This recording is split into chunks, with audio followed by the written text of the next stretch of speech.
нихуя себе. Ამას გვერდს ვერ აუვლიდი. მოკლედ ეს რურუას ტიპის ჟურნალისტები რა, ვითომ ჟურნალისტები რო არიან, ჩაუხტნენ საპატრიარქოს ყანდურებს წინ. პერეხვატი გაუკეთეს. ისინი წირვიდან მოდიან, დიდი წირვიდან, სადაც მთელი საკოცე და დასი იმყოფებოდა რა. წმინდა ბიძინას მარჯვენა ხელი, მარცხენა ხელი, მარცხენა თითი, მარჯვენა თითი და თვითფალოსიც ეს ჩიჩილაკა და შეკითხვები ასეთია. თქვენ დასვით თუ არა, დასვით თუ არა შეკითხვა ყაველაშვილთან შეწყალება იქნება თუ არა სინდისის პატიმრების. არა ზოგადად შეწყალებაზეა ლაპარაკი რა. ამდენი უსამართლოდ გამწარებული ადამიანი ზის, ამდენი სოციალური დანაშაულიდან გამომდინარე ზის, იქ შვისროპული ვერ მიუტანა და რაღაც. მე დანაშაულს არ ვამართლ. ამაც აქციეს დააკვირდი. ისინი სასულიერო პირები, ყანდურები, ვითომ სასულიერო პირები.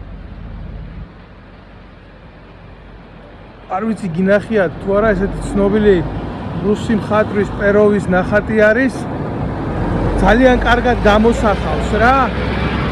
უნდა ნახოთ ის მხოლოდ რა.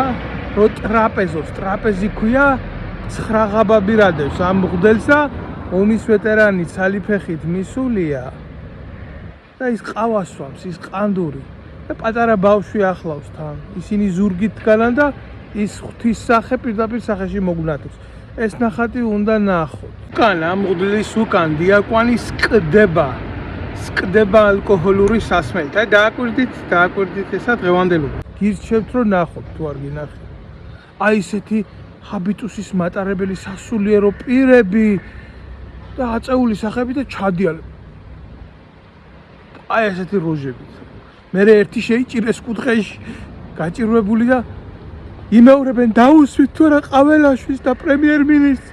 ეს შეკითხვა რომ სინდისის პატიმრებს იწყალებენ თუ არა და ისიც ვერ გაიგებს სასულიერო პირია თუ პროკურორი.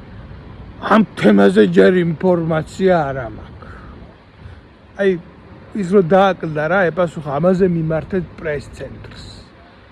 და უკან ისმის გალობა და ღვთის სახელის ხსენება და ბიჭო რამხელა ფარსია ამის ზოგადად ცხოვრება არის ფარსი და მით უმეტეს აი ეს ჩემ ქვეყანა ჯერ შეკარგ მოტყნულო თუ ჩაჯექი მაგ ქვეყნის ინტერესებისთვის და ვაშკაცი ხარ აიტანე რა რაღაც შეწყალებას ელოდები კოცებისგან ვისგან ელოდები ბიჭო და მე მეორე ესეთი დამამცირებელ მდგომარეობაში და ამათან ღმერთს და ქრისტეს რამე ან სახელმწიფოს რამე შეხება არ ვიცი